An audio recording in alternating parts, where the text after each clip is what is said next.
сен қалайсың? Мен де жақсы.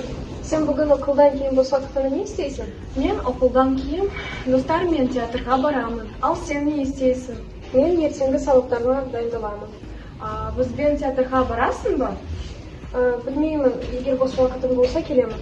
Жарайды. Ал сен қайда барасың? Мен қазақ тілі сабағына барамын. Сен қазақ тілін өте күшті. Рахмет. Сау бол, Сау бол.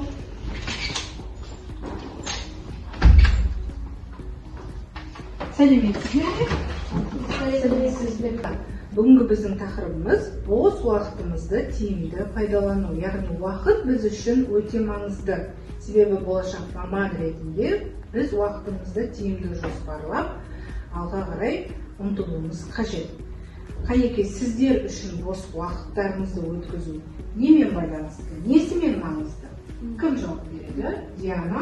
Мен бос уақытымда жоспарлаймын. Өте тамаша. Бос уақытыңызды жоспарлайсыз. Гүлнар, сіз? Мен уақытымды тиімді пайдалануға келеді. Тиімді пайдаланғыңыз келеді, Иә. иә? Жақсы, рахмет, сіз? Мен бос уақытымда пайдалы ақпараттар іздеймін.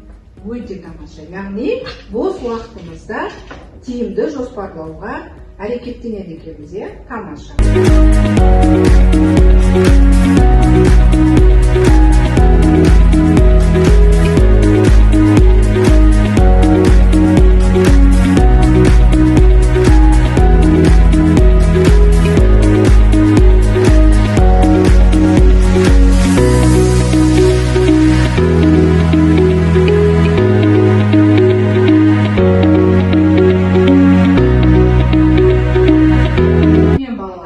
Бүгінгі сабағымызда не түйдік?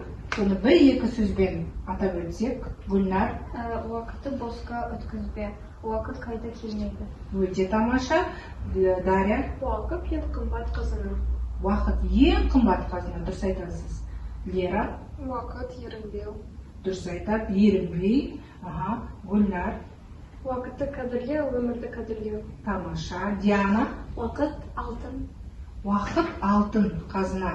Яғни әрбір уақытымызды тиімді ақпаратқа жұмсауымыз керек екен біздің жағдайымызда, иә балалар? Жақсы, рахмет.